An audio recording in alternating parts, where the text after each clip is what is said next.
Hi guys, currently doing the rear end suspension on the Datsun.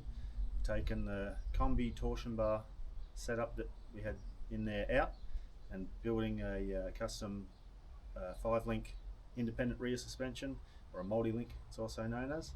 So show you what we've done so far.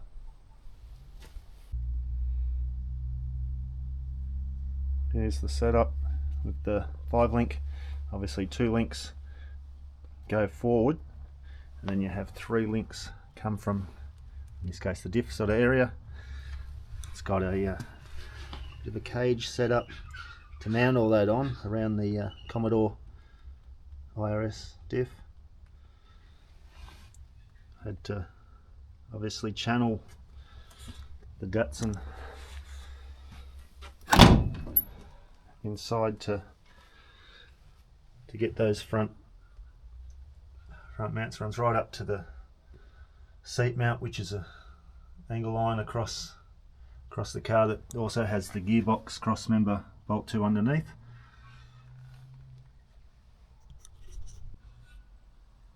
Also had to make some interesting mounts for where the shockers now come up through. We've got 2-inch Fox coil over and a remote res shock coming through, tied in to the roll cage. Have to also make a bit of a seal, stop any mud and water and whatnot coming through down where we've run them up. Inside the body there's a rubber bump stop. Screw on here.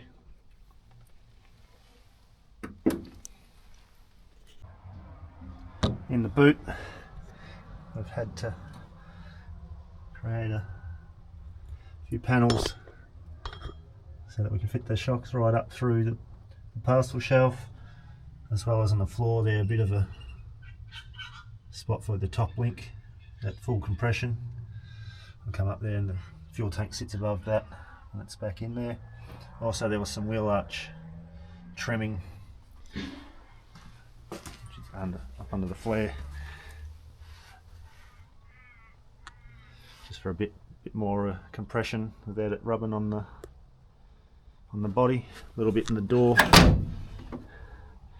as well. Tidy that up with some paint.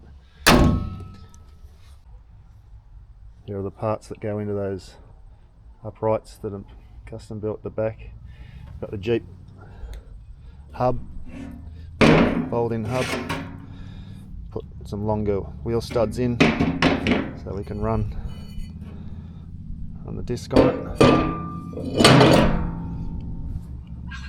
It's a front hub, I believe, off Jeep, rear disc off a Jeep, then the Commodore rear caliper goes on to complete it. Jeep is same as Ford stud pattern, which will mean that I can run the same wheels as on the front. The drive shaft setup, take a 930 CV, is a drive shaft from the front of a Jeep machined down with a laser cut flange drilled and tapped, the right PCD to run the drive shaft. And the front suspension is modified Falcon like XH, which I think is the same as EA, EF. Top wishbone set up now in there, coil over, and 2 of the auxiliary shockers in behind. Falcon, old Falcon, made a cross member for it, so the bottom arms mount in the exact same position as they did in the Datsun, just in some box tube, being the Falcon ones, and then caster mounts on the front here, still tied in. Cut up the original Datsun caster mounts and put on these ones. Let's have a look at the V8 in here. She's a Leyland V8 mounted, mid-mounted. Hard to see, hard to get a good shot because it's so far back. But I've run the Rover front on it. That way you can get water pump, brand new, oil pump, brand new. There's a distributor, all that sort of stuff. So just runs the 350 Holly and some extractors, a bit of a cam, pushes it along quite well. See in there the mount for the top wishbone and the 2 bolts at the top of the shock, those auxiliary shocks. And I've got remote res for the 2-inch Fox coilover.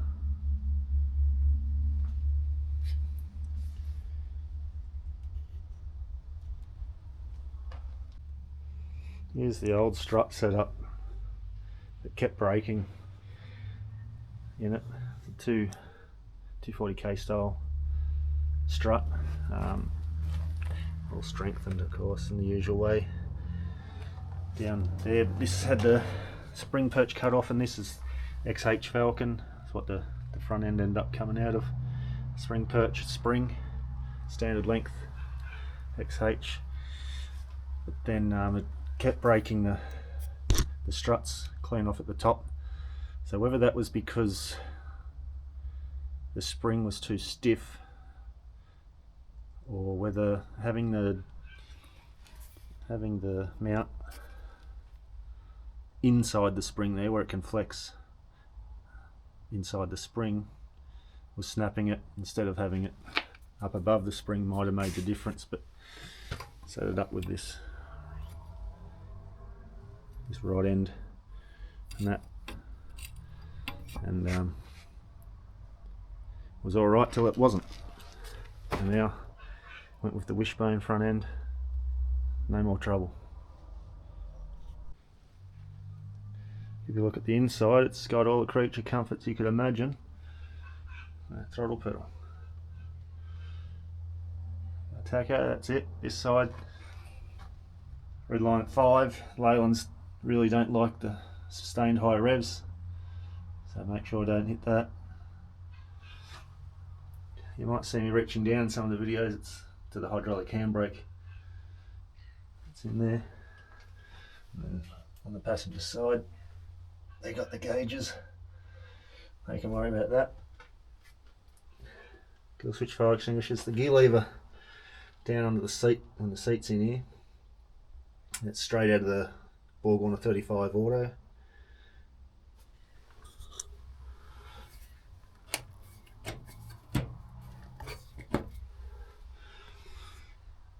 We've got washer bottle, the squirters, has a bilge pump from a boat inside there, pumping it through that massive line. Comes out, this sprayer setup.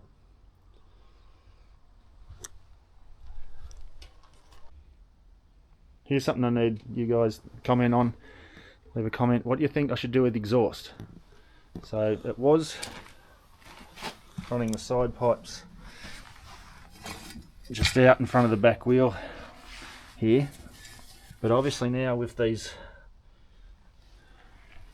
links running forward there, it won't be able to run them where they once were, so I can't really come out the side. Trouble with coming through the back, it's kind of the same thing. There'll be a drive shaft through the center of those 3 links there. There's not really any room, and you wouldn't want it under the diff ideally.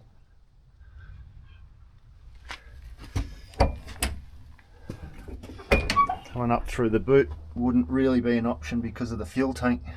It's not in there at the moment obviously, but it pretty much fills the space between the towers in there.